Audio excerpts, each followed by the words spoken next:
produced by the studio at Old Ridge.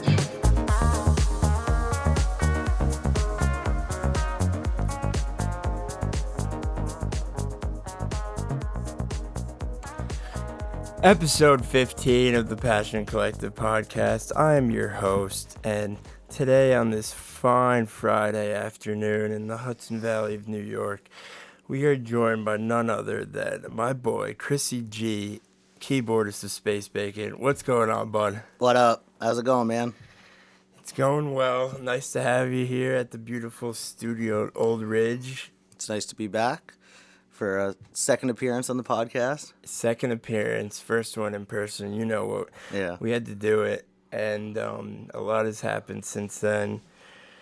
The pandemic restrictions have been lifted. Live music is back. Yes, sir. Back again. And, you know, a lot has happened since the last time we spoke. Space Bacon's debut album, Cone, was released not too long ago. And so how's it feel to finally have that out into the world? It's good, yeah. I just want to say I really like the intro. I don't know, it's a Jack tune, right? Yes. Yeah. It's Daylight by Tide Motel. Yeah. It's a great tune. Do you guys have like a video that goes with it? No, not like I should get a little video made for sure. We're not that fancy yet. Yeah. No, yeah. I just added the audio tag, but no, yeah, I need to get Yeah, a I like little the audio tag. It made me think of like Train by Day, Passion Collective by Night. Yeah, exactly. Train by Day, Joe Rogan podcast by night, all day. You just need like your head like spinning in a circle or something like that. Exactly. Yeah, I'm gonna look into that. I'm gonna add that to the list. Yeah.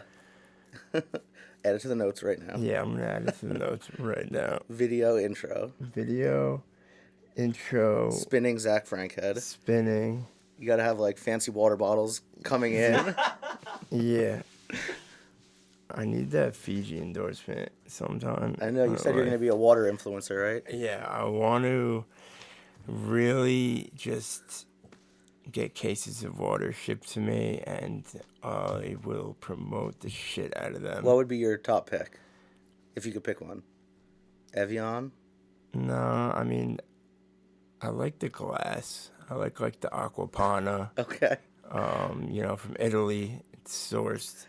I feel like glass isn't practical, though, if you're, like, no, of going course. to a gig or something like that. Yeah, like as a drummer and whatnot, but it just feels nice. Like a nice bottle of Pellegrino. Yeah, like... and then if, like, a wook rushes the stage, you could use it as a weapon to neutralize them. Yeah, exactly. Neutralizing looks. Yeah. No, that was funny. And Freddie's like, what do you think? I'm like, yeah, I would. That's like a situation I dream about. If a wook rushes on stage, what you would do? Oh, my God, I would spear them. Yeah? I would like Goldberg? I would knock a wook out, like, from the jump out from behind the jump set. The craziest one, I think, is the Zugma. No, from that a couple one years is back. so fucked up. The guy's whole bass cabinet falls over. Yeah, dude. And I think the guitarist just, like, picks his guitar and just throws it out of frustration. He's like, you gotta be kidding me. No, Wait, what is this word you guys using? I don't know this word. Wook? Or Zugma. Both? Yeah. I mean, okay, so wook is just a dirty, drug-addled hippie. Got it. A wook? Like Yes. a Wookiee? But Yes. without... Okay. Yes, Got like it. Chewbacca. Yeah. Yeah, that's not Come the on, right man. You got to note. get on your Urban Dictionary But- game. I know. And I'm then, so sorry. And then Zugma's a band. Yeah. They got, like, a wook, like, ran up on stage. I think it was Camp Bisco. Yes, Maybe, during like, the day. 2015 Wave stage. I think it was there.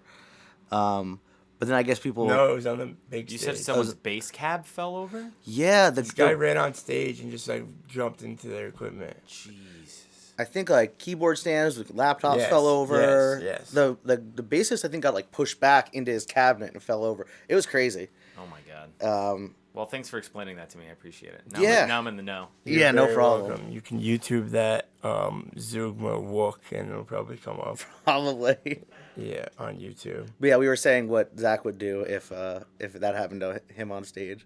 Yeah, dude. And I think the word he used was, I would neutralize. I would neutralize the threat. Like, dude, it's so disrespectful. Just like not only are you ruining the show, just there's like expensive ass equipment on stage, and you're just like, yeah, it's horribly disrespectful, and also like, yeah. Yeah. What is Zach person gonna pay for the broken gear now? Exactly. Come on.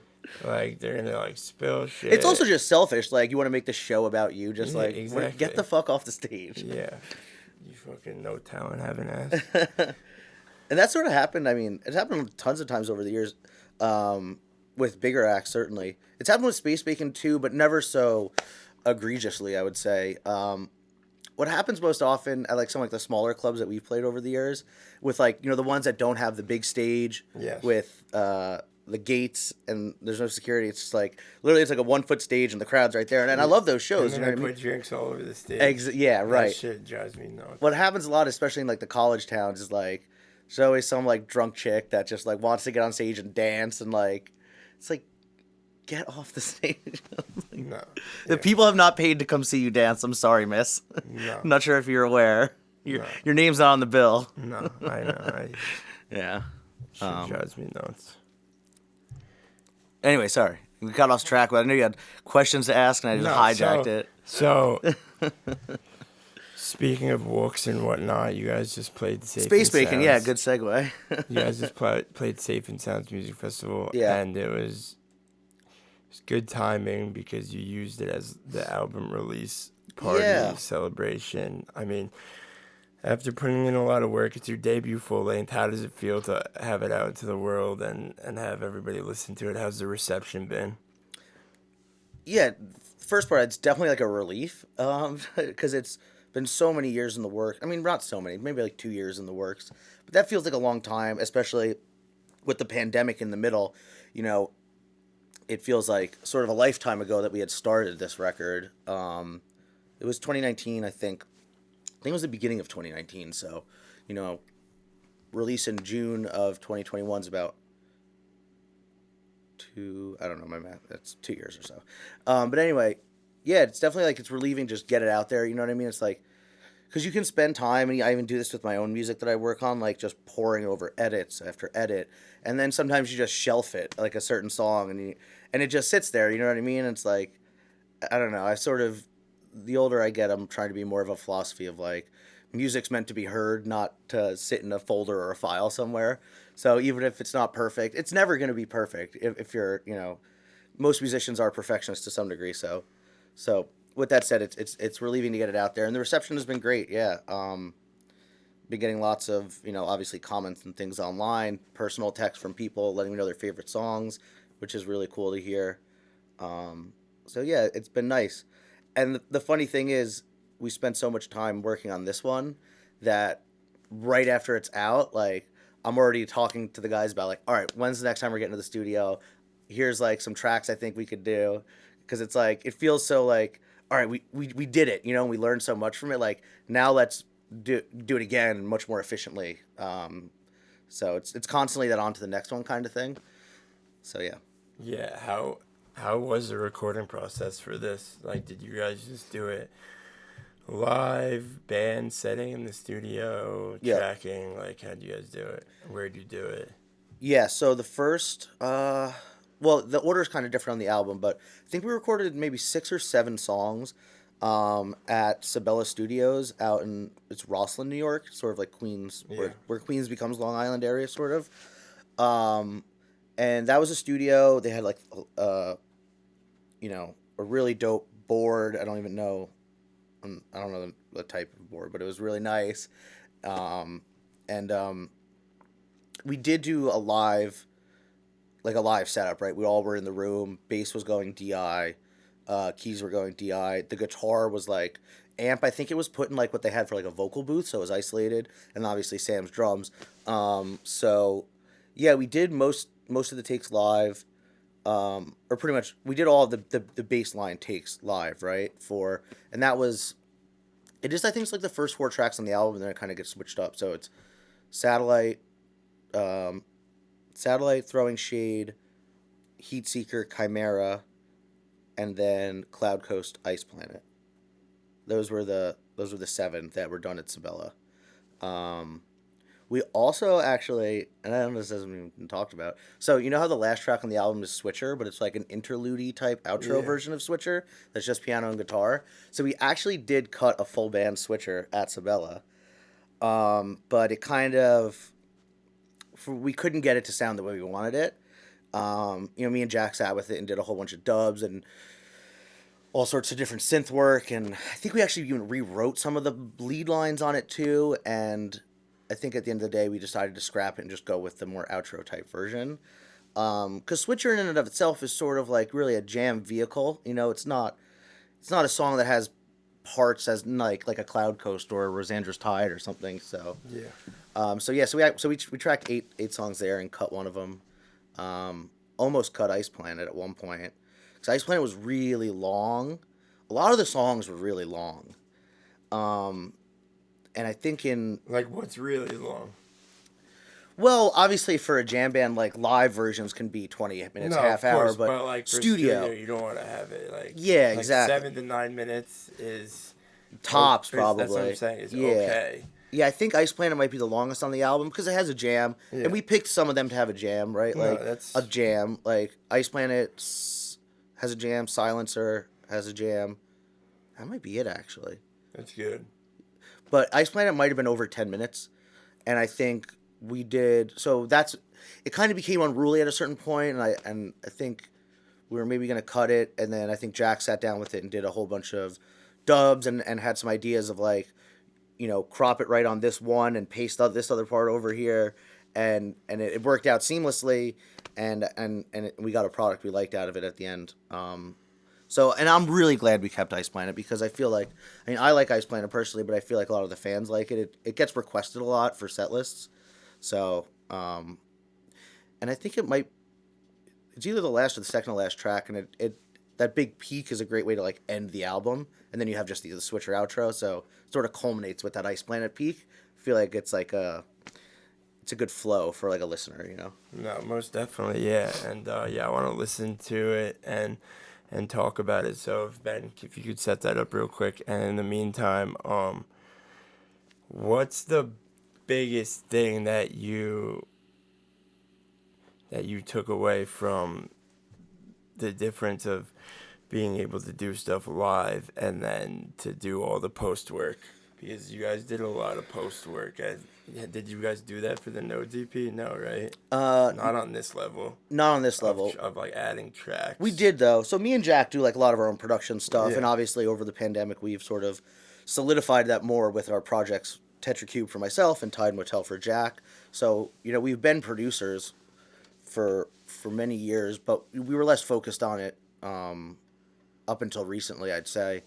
It was always sort of just a side thing. Well, it's actually funny to pull all the way back. When me and Jack actually met in college, that's primarily what we were doing. We were, like, producing our own music, and, like, we DJ'd a little bit at parties and stuff until we started Space Bacon, and then I feel like both of us kind of put the production stuff off to the side and focused on writing full band tracks, you know what I mean?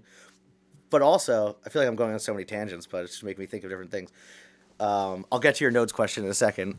It is funny to think about because a lot of the songs that become Bacon songs, not a lot of them, but a lot of the ones that I write, start in, like, a DAW session, right? Like, I was looking through, like, one of my old hard drives not that long ago, and, like, I found this super old, like, MIDI file of Parallax, and it's just, like, like a programmed drum kit and, like, those chords that's, like, are part of the intro of it.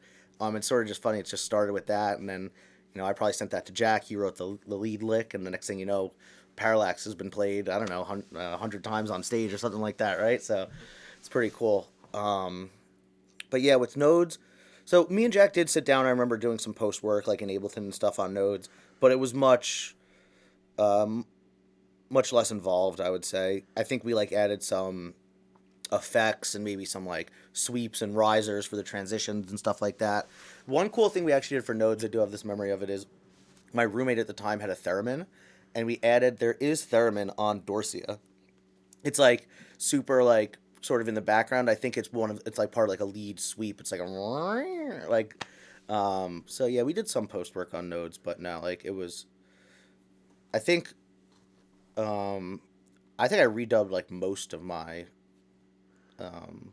keyboard parts for Cone just at home, because, like, you can just take all the time in the world. You're not on the clock with studio time, and just, like, get it perfect, right? The one thing that I wasn't able to redub, actually, which was cool doing it at Sabella, is they had some, like traditional instruments. Like, they had a grand piano, so, like, The piano on Cloud Coast and Satellite is all actual like grand piano, like mic'd up, which is pretty sweet. They also had a Leslie, so some of the organ, I think at the peak of Cloud Coast is the Leslie, and also I think I used organ in maybe the end of Chimera. So obviously those parts couldn't redub, but it's cool to have that, like, you know, not just some sort of MIDI organ or even the Nord organs are great too, but it's still like not a real. Yeah, right, exactly. And then a mic'd up grand piano. Probably. Yeah, it's cool, and you can definitely hear the difference because like there's some tracks on there that are like MIDI piano, and the MIDI piano sounds great. Don't get me wrong, but if you listen to like Satellite versus like Lodge, you could hear the difference in the piano. The grand piano just kind of sounds warmer, but it each works differently for the different tracks. I think it's tough to replicate the like overtones you get from an acoustic instrument with a MIDI instrument, and that's just what it comes down to, right? That warmth comes from just the sound bouncing off the walls in the room. Sure, exactly. Yeah, the hammer hitting the string. Exactly, right? Yeah. Exactly. I got Ice Planet queued up whenever you guys are ready. Yeah, let's run it. Do you want to do the whole thing, or do you want to just give me the sign? Yeah, we'll just do it, and then we'll maybe like talk over it. Yeah. Oh, okay. All right. Very nice. Here we go. Yeah, I love this intro too. It's funny, this intro doesn't get played a lot live. I know. Because we invert it, and you just cut right to like the main part. This intro is like one of my favorite parts. Yeah.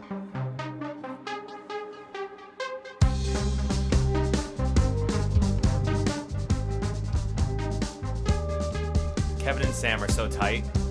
Yeah. It's locked in.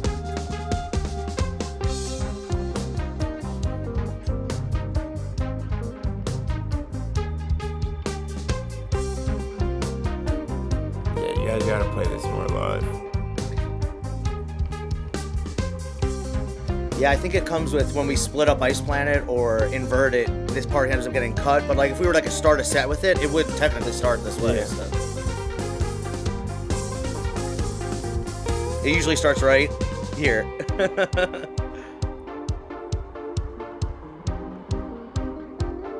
I love those little like jazzy licks Jack added in this intro.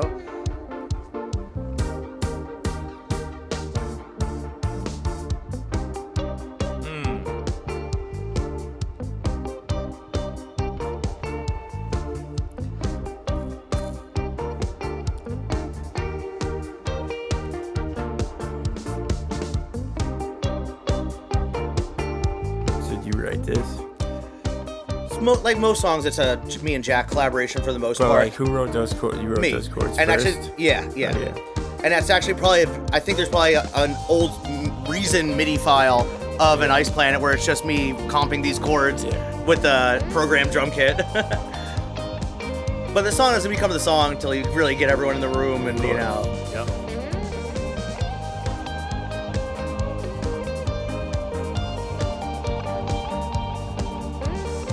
That big choir patch on this section.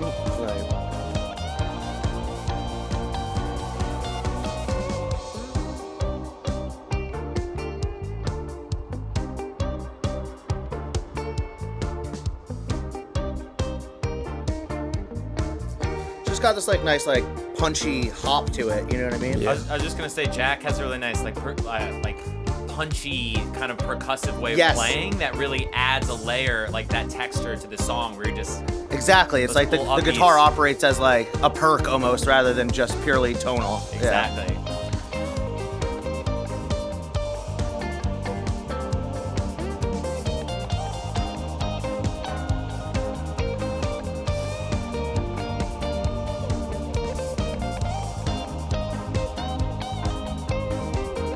So you want a funny story about how this song was named? Yeah. So we wrote it, it must have been the winter, I want to say of 2017. That sounds about when it debuted. I'll tell you in a second. This is like the peak of it. Yeah, it's a great progression. Yeah, this progression's cool. It does like a major to minor switch in the beginning too, which is a cool feel. So it's like C major, then C minor. But Kevin's moving. He starts on C and then moves to, I guess he moves to G sharp maybe? I don't know. But there's this cool like tonal overlay going on there.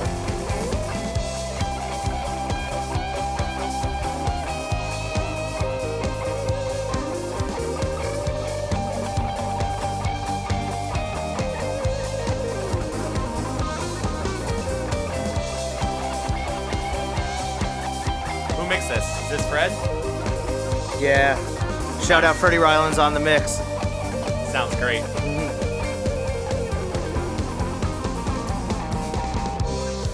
So right there where it cuts to the jam, Yeah. that originally cycled through the whole thing again. Yeah, so you could cut that. It was just like, No, there's no need for that. no, exactly. Because the song was already like 12 minutes long, Yeah, you cut that out and it's, smart. okay, now it's down to 8 or something like That's that, right? smart. So, yeah, I think that was a learning lesson for us as a jam band in studio. Like, all right, every track doesn't need to be 30 minutes. You know, not that we thought that, but we have to shift your mindset from the long, extended jams to like, how is this going to resonate on a playlist on Spotify or, you know, for the listener on their headphones? Exactly. Not at a live concert experience, right? Exactly. Yeah. Yeah, so how'd you guys name that? Okay, so it was like the middle of the winter, and I remember being outside of our practice studio in like Bushwick, East Williamsburg, whatever you want to call it over there. And it's this old like warehouse building, and it's like snowing. I have this like vivid like memory, and I look up, and we're probably like outside like smoking a cig or something like that in between rehearsals, and I look up, and I guess I had never really saw this before, but the building where our rehearsal studio is a warehouse that formerly was an ice plant. And it just says, like, in, like, probably was, like, from, I don't know, early 1900s. It says ice plant.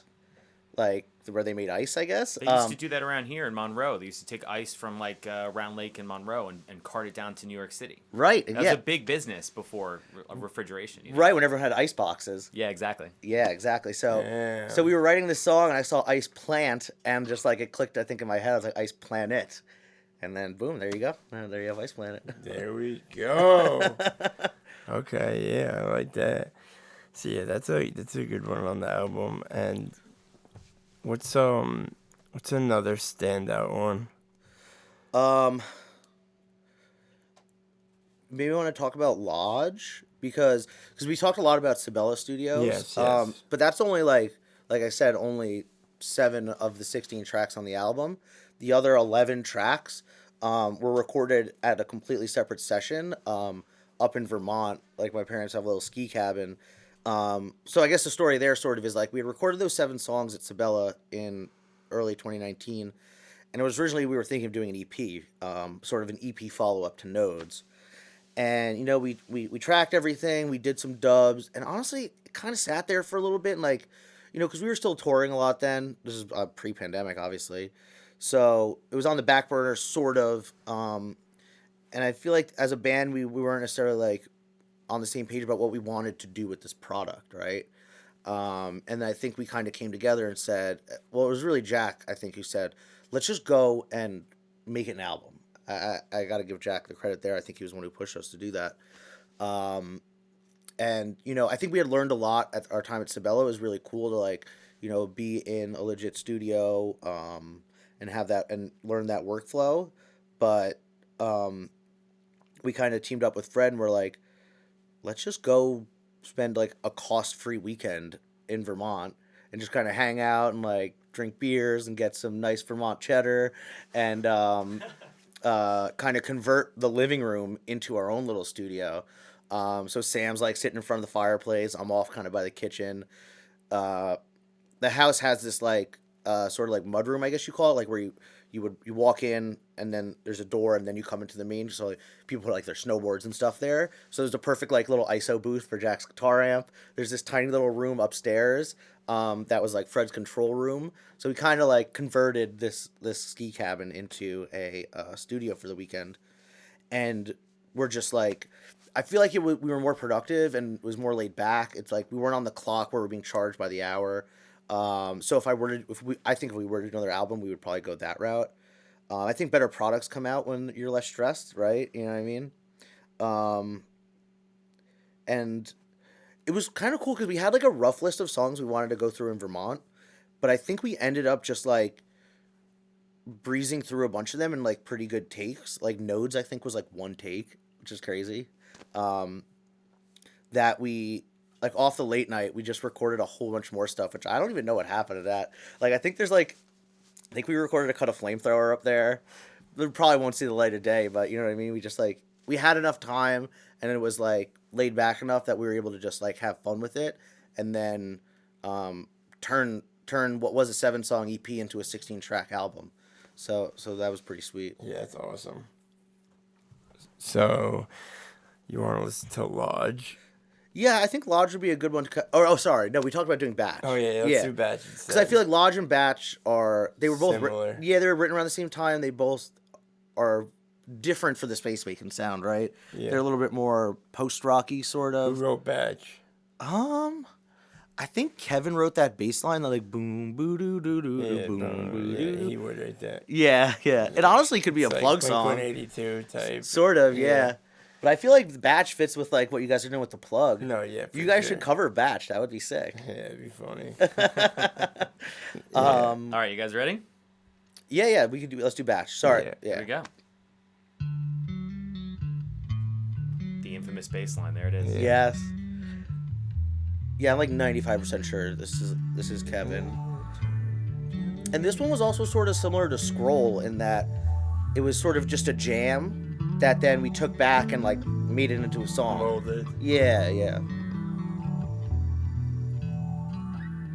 And it actually uses the same pad as Scroll too. That same like phaser pad that I have going in the background there. A lot of people have reached out and said that this is one of their favorite songs of the album, which I find so funny because it's very not your typical space bacon song, but people really like this. That's cool.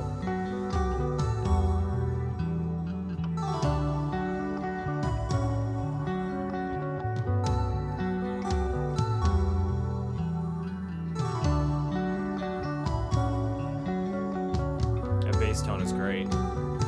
Yeah, I agree. Just sits so nice. Yeah, it has just like the right amount of like mids in there too, so it's not just all sub. Yep.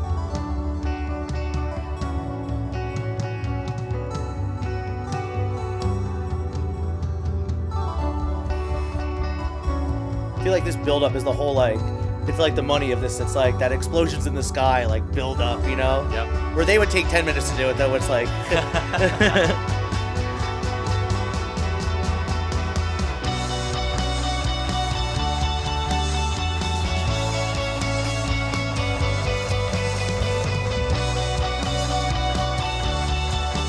Crazy, like what a band Explosions is. crazy. They created like a whole, They really did. such a cinematic, Yup. and just like anything that sounds like it's referred to like Explosions. Yes, yeah.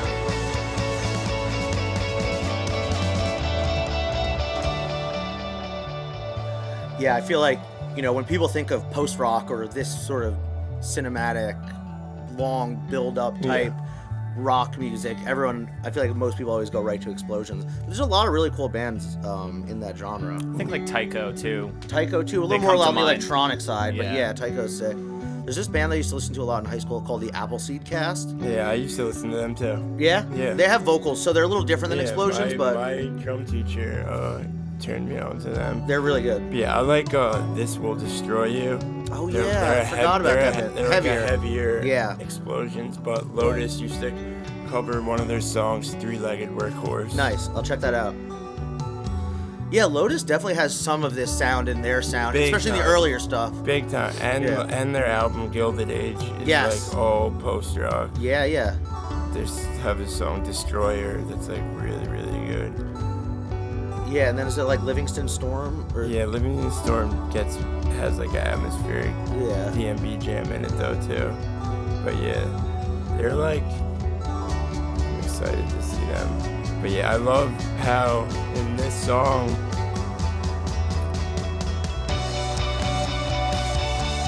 you guys like double up this like heavy part. Yes, exactly. It's like one time through the first time, Yeah. to the second. So you gotta milk that peak a little more Yeah, the second time exactly. around, yeah. It's that binary form, AB, AB, right? Yeah. I guess it'd be A, B, A, B, B. squared. BB. Yeah. Hey, baby. Yeah. Hey, baby. Yeah. And here, like, Yeah. Yeah, that's really There it is. works really well.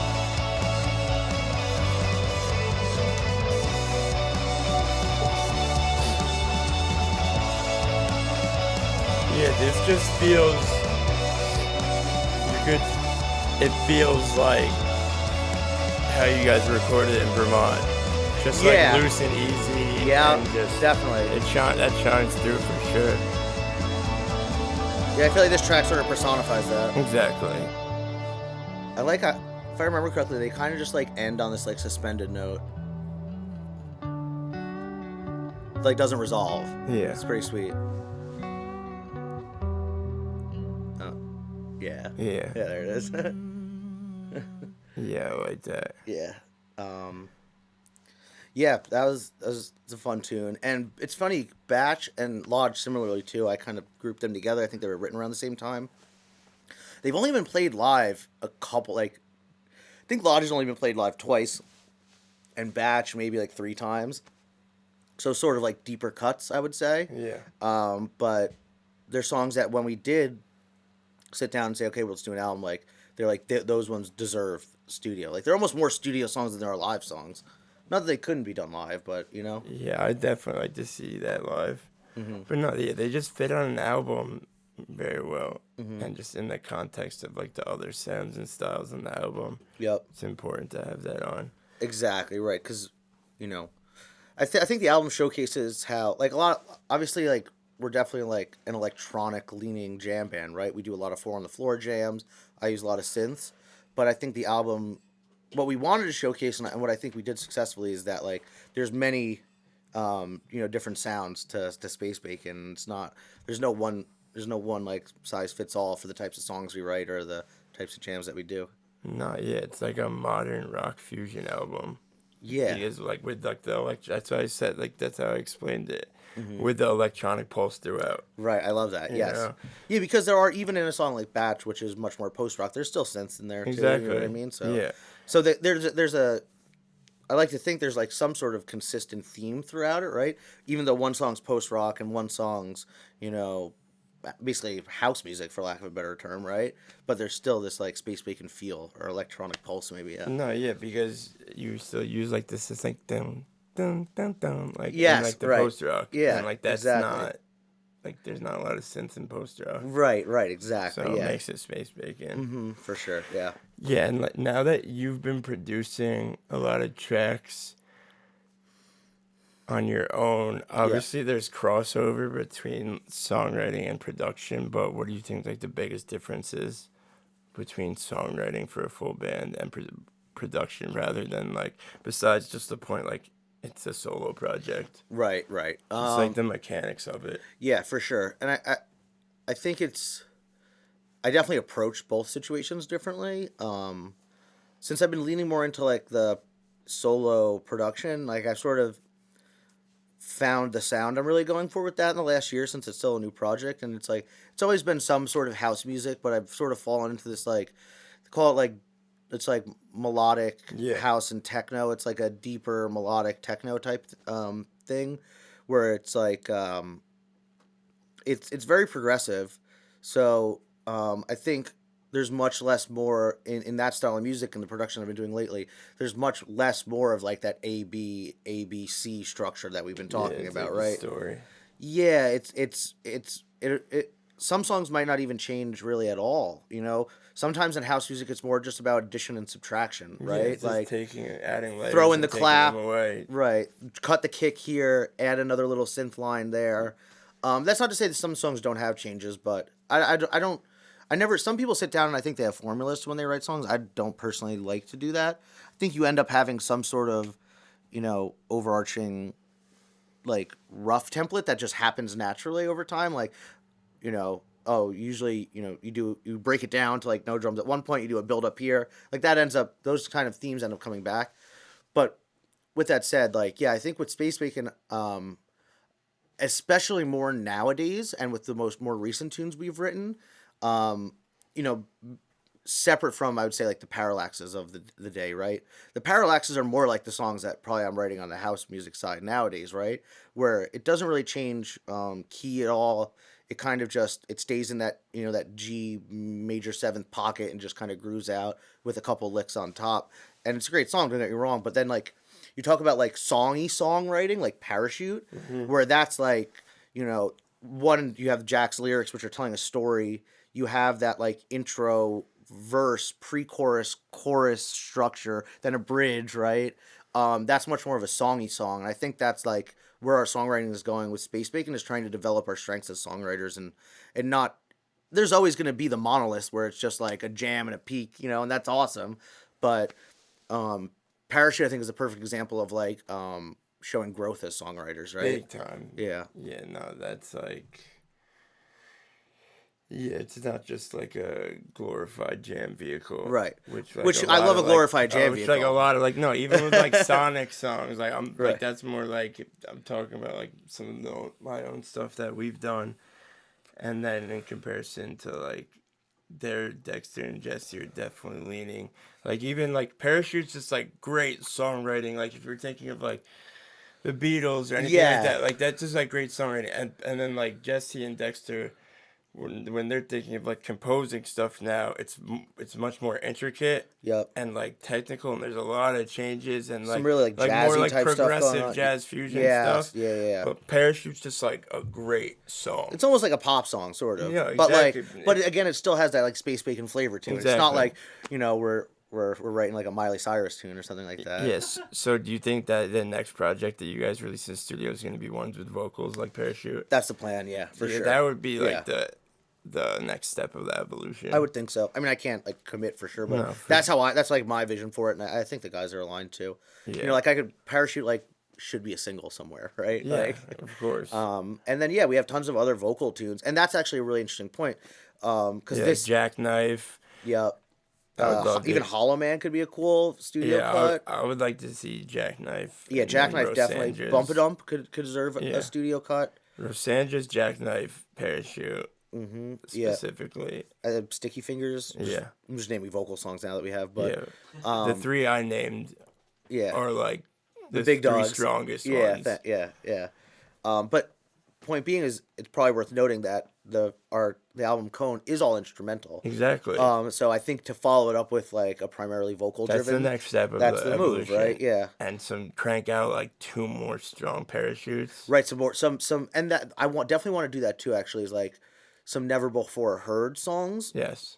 Because I think for the most part, almost every song on Cone had been played at some point in the past, so it was on a soundboard somewhere. The fans know it.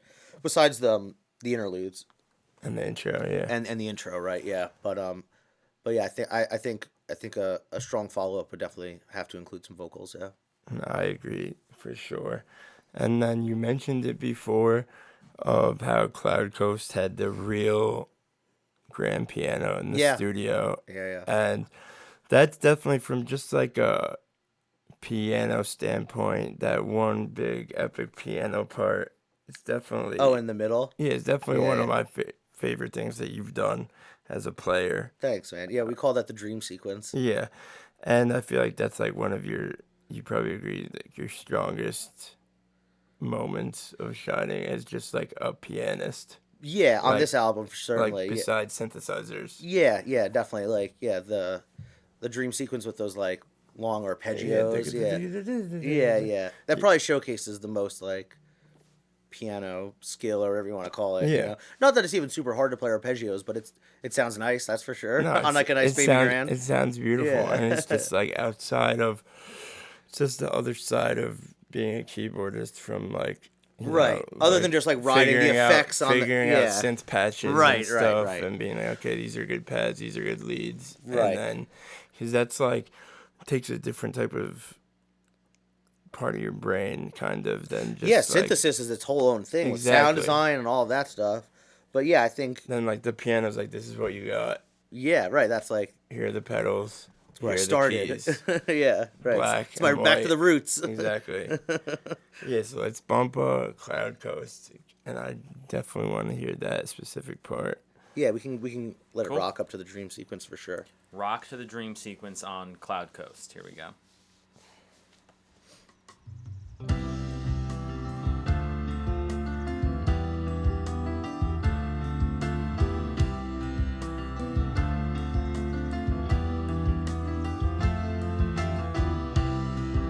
Those little hits only come on the second time around.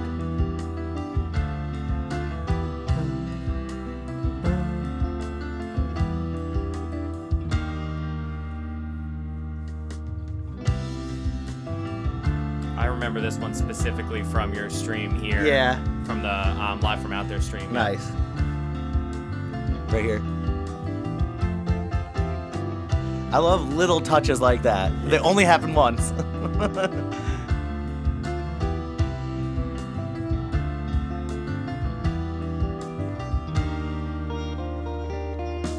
that guitar. Oh yeah, Jack rips this. Definitely get like little like islandy sort of vibes here. Just want to be sipping like a margarita on the beach, on the coast. Jimmy Buffett vibes. Yeah. Jimmy Buffett vibes. Margaritaville. Parrot fan. Oh, he sucks. I hate him. Not my thing. You see he's playing like some jazz fest or something? Oh, Jimmy Buffett? Yeah. Yeah.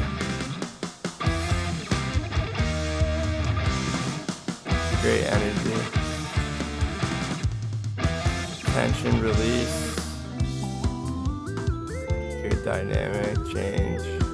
The synth line is such an earworm. Yeah. It's like Pokemon video game Nintendo music. It was written like with the intent to be video game song-esque. Yeah. That was sort of the goal of this specific part of the song. It was around the time I think that we were learning all of those video game tunes. We were doing like Rainbow Road and Kirby. Oh, that's awesome. And I was like, I want to write a song like that, you know? Yeah. And came up with this line, and I was like, exactly, this line could be like, I don't know, you're going through like the beach level in Super Mario or Pokemon or something like that. Yeah. It just reminds me of like Game Boy. Yes. No shade, that's good music. Yeah. I know. Yeah, no, the Pokemon theme's awesome. Like tons of those video game composers are like really talented. Yeah. Yep. Like the New Deal. They like produce music for. Yeah, I heard about that. Jamie Shields specifically, right? Yeah. This is like you get into a battle or something? Yeah. Exactly. Pokeball, go. Yeah, right.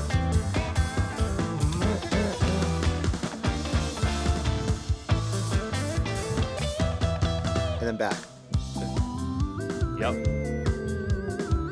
So you were the primary songwriter on this one too?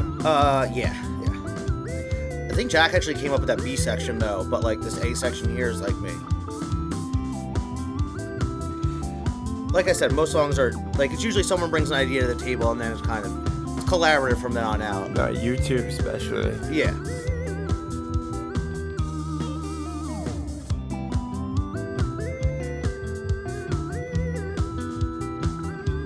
This is gonna be stuck in my head for like 3 days now. Yeah, that's such an earworm. Should be walking around the grocery store just hearing. No, no, no.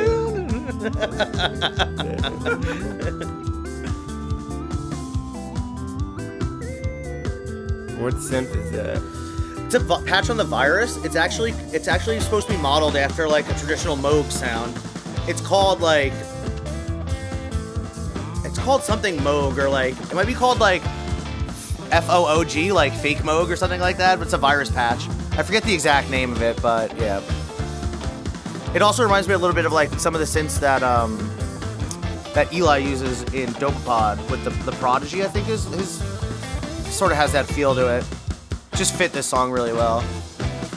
I had actually thought about one day I was like home. This is a while ago. I was like bored and I was like I should make an 8-bit version of this song so it really does sound like a video game. That'd be great. I started it. I never finished it though. It's a rainy day project. Yeah, but it feels like So here's the the dream sequence. Yeah, Fred like added this cool filter effect so it comes in like.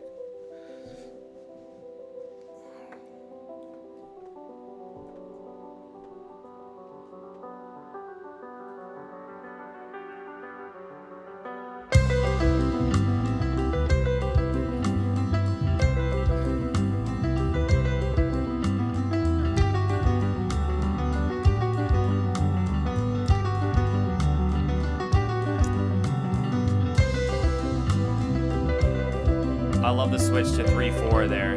It's a whole different groove. Yeah, it changes up a lot in this section. There's certain like weird counts and shit.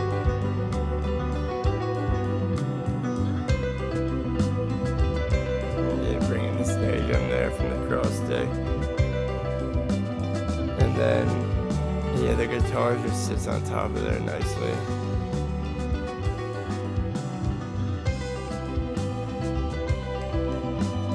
And he's adding the chords behind that. Oh, nice change there. Then a major there, yeah. And then Jack comes in with the arpeggios on here. Yeah. Descending. Yeah. But there's another guitar layered in there. Yeah, that's what I'm saying. Yeah, that's like yeah. little chords, chordal stuff. I love these like machine gun things right here. He does like da-na-na-na-na-na-na-na.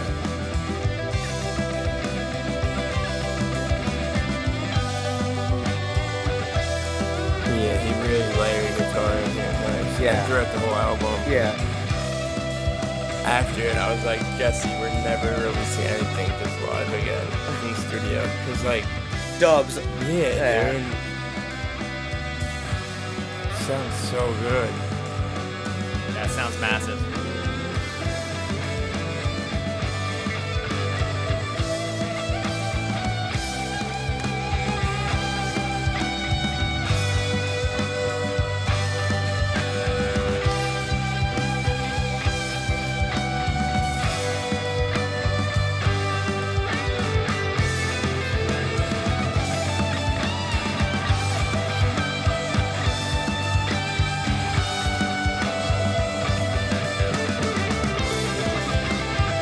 Back into like the main progression here. Yeah.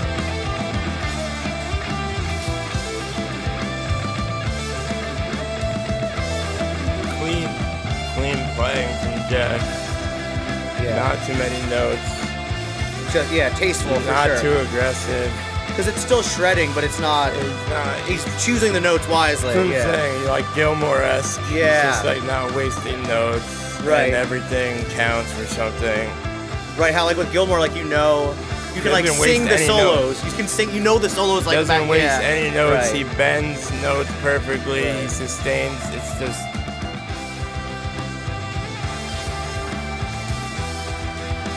And this is where that Leslie is. It's like layered in there.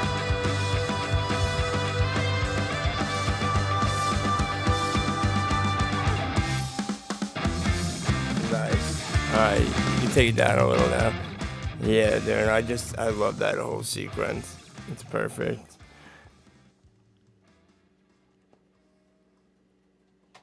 Back into the earworm. Yep. How long does that clock in? That one's one of the longer ones, maybe about 8 minutes. 8:54. It says. Nice. Okay, yeah. But that one, I feel like there's no filler there, right? Really? No. Because it has, the dream sequence almost is like, I had almost at one point envisioned that as being a separate song, actually. Sort of like, and then they're always played together, like a help slip. I kind of had tossed that idea around, but we ended up just saying, okay, no, it's all one piece. Yeah, I like that. But that one, you can't really shorten. There's no fat to trim on that because it has so many different sections, you know? No, I agree totally. Yeah. Yeah, I love that song. That's definitely another, you guys have had like these steps in your evolution of like songwriters and just composing sections, and Cloud Coast is definitely like a big one. Yeah, I think so. From like your earlier stuff. Yeah, in the instrumentals, for sure. Yeah. I think so. It really gets out there with, like, changing time signatures, little things like that. Like, yeah. And not just staying in, like, the same key or vibe the whole time. Right, exactly, It yeah. really, like, tells a story. But now that the albums been released and shows are happening again, Yeah. People can go check out the Safe and Soundz soundboards. Yeah. Wherever on Bandcamp and SoundCloud. Did you like those shows? Yeah, no, blast. Some really awesome stuff in there. I feel like we got pretty out there with some of the Jack on Ableton stuff. So we had like the dual synthesizer jams. Yeah. That was some uncharted territory. I know. I can't wait to see that develop. And with that, like how I was telling him, like individually, because we talk a lot about music and about just speaking. And it was awesome to see like that be like the experimentation live. But I told him, I was like, remember, like, don't get too crazy with Right. it, though, because there's a balance. Yeah. And, You said that to Jack? Yeah. Oh, yeah, because, like, it's awesome, and I loved it and stuff, but then there's, like, moments where, like, Bacon Peaks need guitars. Right. You need, like, it's just, and they're just, I feel like if it was the first time, that's why it was awesome, and I loved it, and there were some huge wins. I feel like if you, like, in the future, once you get it refined, and you, like, think when you're constructing a set list, like, that's what we want to do. Like, be like double right. synth jam. Right. In right. that. I agree. You don't want to overuse it. I agree with that. Because, like, if you get, like, if you're, like, on a guitar and you feel like, I don't really love the idea that's coming out right now, so then you just, like, abandon the guitar and, like, hop to it. Yeah.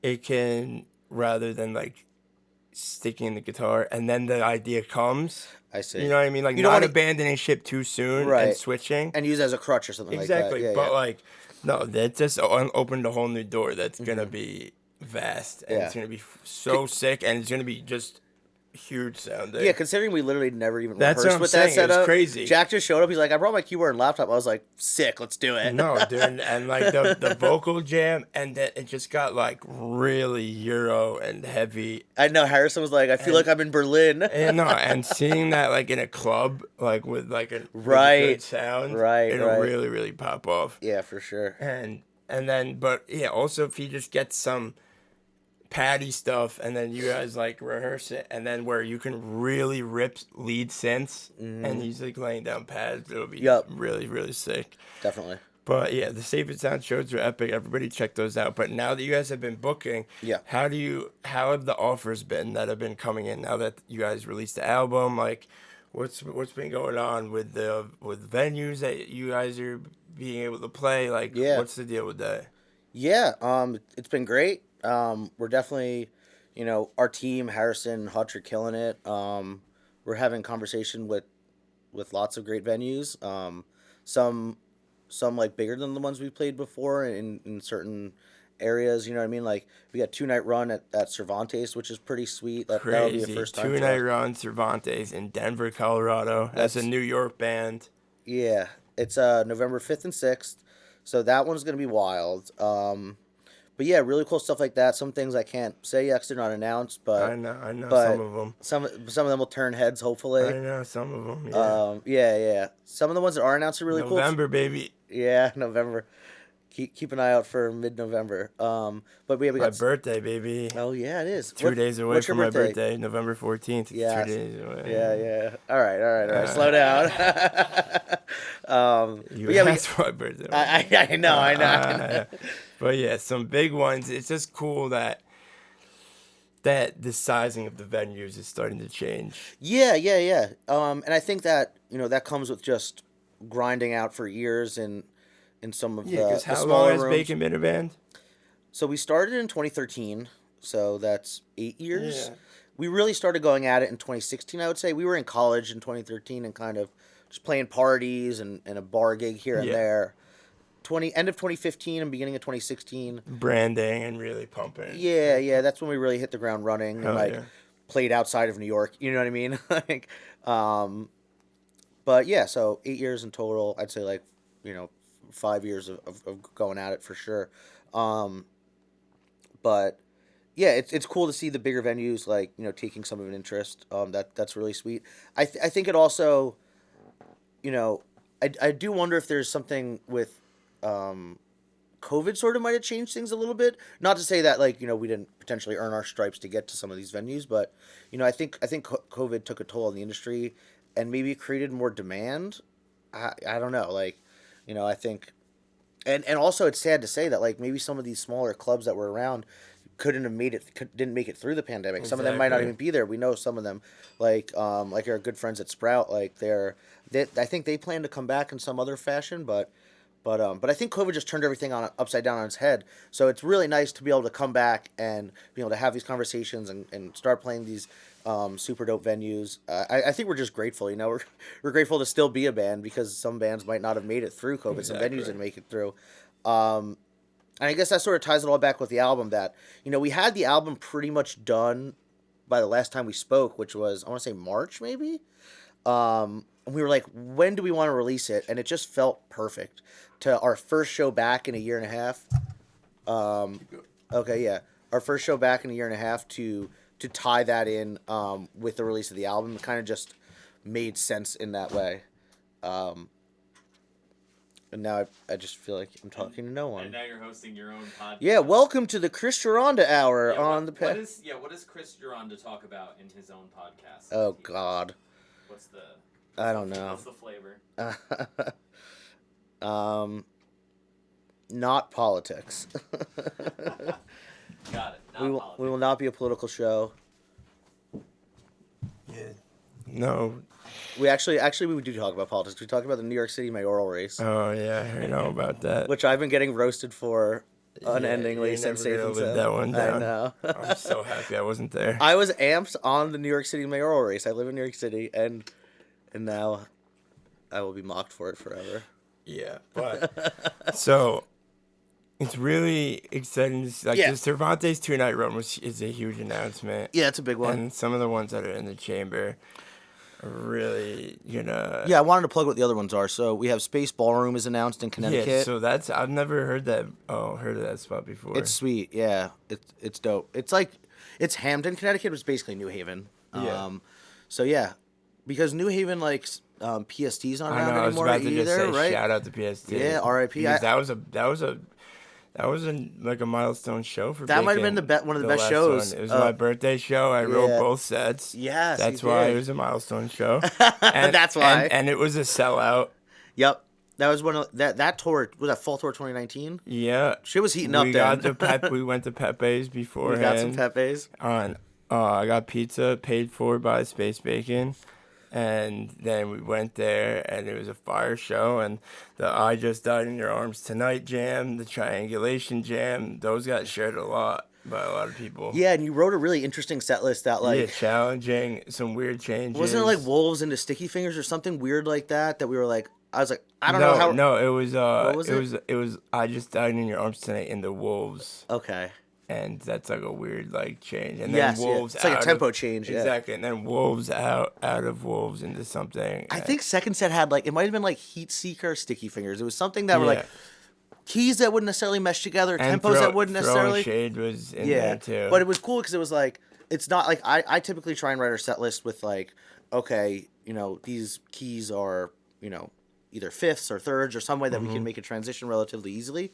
But it's interesting when you get thrown this curveball of I don't know, fucking figure it out. Yeah. And we do that through musical improvisation, exploration, you know what I mean? And you find a way there. You did a big ambient section. Yes. Where you just went to space. Yep. And then start. Yep. Ambient and then use that as a reset. Right, exactly. Yeah. Now that was a lot of fun. So yeah, hopefully PST will be coming back. I think that crew is still working together and probably working on maybe opening a new venue. I don't know. Yeah. So Space Ballroom. What else? Space Ballroom. That's August 28th. So that's gonna be coming up quick. Honestly, it's already July. It's crazy. Then in September 25th, we're in DC at Pearl Street Warehouse. That's another really cool venue that we haven't played before. What else do we have? Then there's Denver, November 5th and 6th, and then the only other thing that's announced is Chicago, which is another brand new venue. It's called The Point. The pictures look insane. You guys got to look this spot up. 3 new venues in those markets. I guess so, yeah. Connecticut, DC, Chicago. Yep. Then a 2-night run in Denver. At Cervantes, which is a venue we haven't played before, yeah. Damn. So I guess, wait, you've never played Cervantes? No, the two. Oh, that's epic. You played your mom's house. Both shows are. Cervantes is sick. I've never even been. I saw the Beans there. Yeah. With Tom Hamilton. Sitting nice. Yeah, I'm stoked, man. And I don't know if I can say it yet, but I may be working on a little Tetracube late night in Denver at some point. So that's dope. Stay tuned for that. Yeah. Hell yeah. Yeah. Yeah, that'll be sick. And then the other announcements that are coming are really epic too. Yeah, there's a couple more. But yeah, it's not nearly as stacked of a tour as we had planned for the spring when COVID fucked us. Oh, I know, but it's all new venues, bigger venues. And we're hitting the big cities, you know what I mean? We're getting out west, we're getting to Chicago, We're getting down south a little bit with DC. I know it's not like we had like Yeah. North Carolina, South Carolina on there. Asheville's a must. We'll get back there. Asheville we'll get is a back there for must. sure. I mean, we didn't get there because of but COVID. You'll but reschedule it. yes, exactly. Asheville, when I went there, dude, it's like I would. Live you were there recently, I right? I would live there. And, Yeah. like I'm like a New York. Like I Right. get like made fun of because by my girlfriend. Like, oh, you love New York so much. Right. But no, it's really awesome. But yeah, I guess I'll just end on this question. At this point in time, after 8 years, debut full length just came out. Booking shows. What do you think like Space Bacon's mission is? From your point of view. Our mission? Yeah, because you guys started as like a college band, and Right. like at this point, like you just said, in 2015-16, started taking things seriously. I mean, and now like the progress that you guys have made, and the amount of work, like what's like the mission at this point? Yeah, for sure. You know, I know you have your own like real career and day job course, and stuff, yeah. but like, what's the mission? No, I hear you. I don't want to speak for the whole band, but Yeah, from your point of view. from my point of view, you know, I think the mission might have changed over the years a little bit, to be honest. Specifically with COVID, I think COVID sort of, I don't know, I think it gave everyone a little bit of introspection, right? When we put this music industry on hold and other industries too, like, you know, certainly the live entertainment industry was the most put on pause, right? Yeah, sports too from for a start- while, but from sports start were to back. finish. Sports were back before music. No, you know? live entertainment was the longest. Right, the longest Shut down the actual first and pause, came back which to is fucked up. last. It's like, oh, that's what we need the least. Apparently, that's what Yeah. everyone decided. That's what the government decided. But anyway, that's for another time. But okay, with that Mayor said, of New though, York City. catch me run in 2024. Yeah, exactly. No, so I think maybe there at one point there was maybe that like, you know, bright-eyed boy who was like, oh, I'm gonna like, you know, do this full time and like, you know, sell out the theaters across the country. Which, like, trust me, if that could happen, is and I'm sure, let's go, let's do it right now. But I think that's less my personal goal with this project. I think we have created this like awesome community. You know,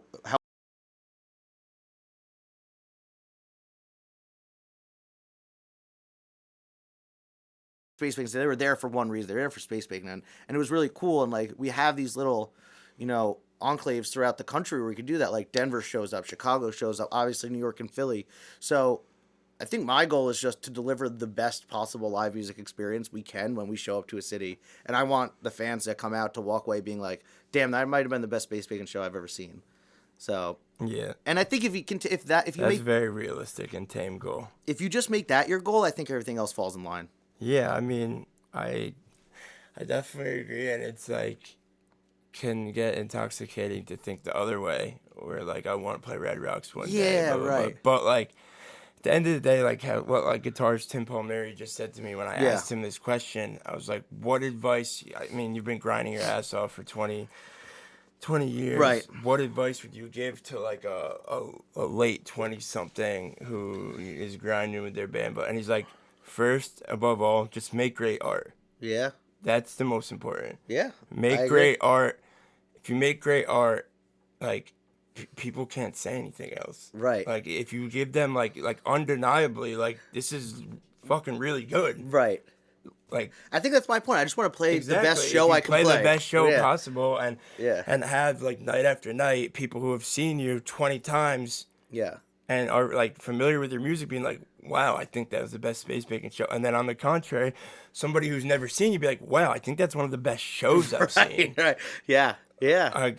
That And can't that's how you make fans. That's how you grow. Like, I think you gotta, like you said, like look at the realistic small term goals. Like play a good show. It can't be like play Red Rocks. It's like That's my goal for you guys. yeah. I feel like it's a lot of people's goals for us. No. I think my mom says that. She goes, Chris, when are you gonna play Red Rocks? Yeah. No, I mean no. I've I'm like, I don't know, Mom. I said that after the Mercury Lounge late night that sold out. I was like, they're gonna play Red Rocks. Like Hey man, I'd love to. and like even like as an opening slot, you know, I see that and yeah, the squad has really been solidified like as the people that really ride for Bacon, and we got some good people on the crew that do different things, so I think the sky's the limit. You've been working closely on like the PR end of things, which has been awesome, and I love to have it. You know, love to see it. Harrison's been crushing. Hutch has been crushing. Freddie, obviously. Yep. behind the board, Billy in the studio, taking Billy on the photos. photos. Yeah, and then you stepped up with the graphic design, huge. Thank you. Yeah, and Jack does a lot of the graphic design as well. Yeah. But yeah, I've been doing a lot of this stuff lately, a lot of those dripples and whatnot. Thanks, man. I appreciate that. So yeah, the team. It's like what I've said in some of the writing that I've released. It's like, I don't think a lot of people realize how much work goes into like being a band and establishing a brand and establishing a following, and then above all, like we just mentioned, making great art. Right. Where people are like, yeah, if your social media, but like if the content sucks, the content sucks. Right. If the songs suck, like they Yeah. don't translate to a live setting. Like You can promote all you want, but if you're promoting trash, nobody gives a shit. Yeah. Exactly. So, it takes a lot of work, and I'm proud of you guys. And Thanks, man. I think that these next few shows are gonna be huge. And like you said, the pandemic gave you guys some introspection. Where besides like the professional standpoint, I think like just as creatives, like wow, like we're really lucky, and we really love making this music. We were having so much fun at Safe and Soundz. Yeah. Like it. Yeah, and I think that's a big part of it, honestly. Like, if there's a mission besides playing the best, it's just having fun. I know that sounds so like cliched, but really, like that. I think the pandemic was part of that perspective too, because when you're grinding, like sometimes it feels like a little bit of a job, and you got to remember like why you got into it in the first place. It's like we have fun jamming with friends. Like it's legitimately fun. That's the goal above all. Yeah. And on that note, we'll wrap it up. Thank you so much for sitting down and coming up to the studio at Old Ridge. Of course. Thank you for having me, man. Thank you, Ben. This. Yeah, shout out to Ben at the studio at Old Ridge. This was a great episode, and everybody who's listening, if you haven't already, go stream that Cone album. Go buy it on Bandcamp, and next time Space Bacon comes to your city, buy a ticket because it's only going up from here. Thanks for listening. This is the Passion Collective Podcast.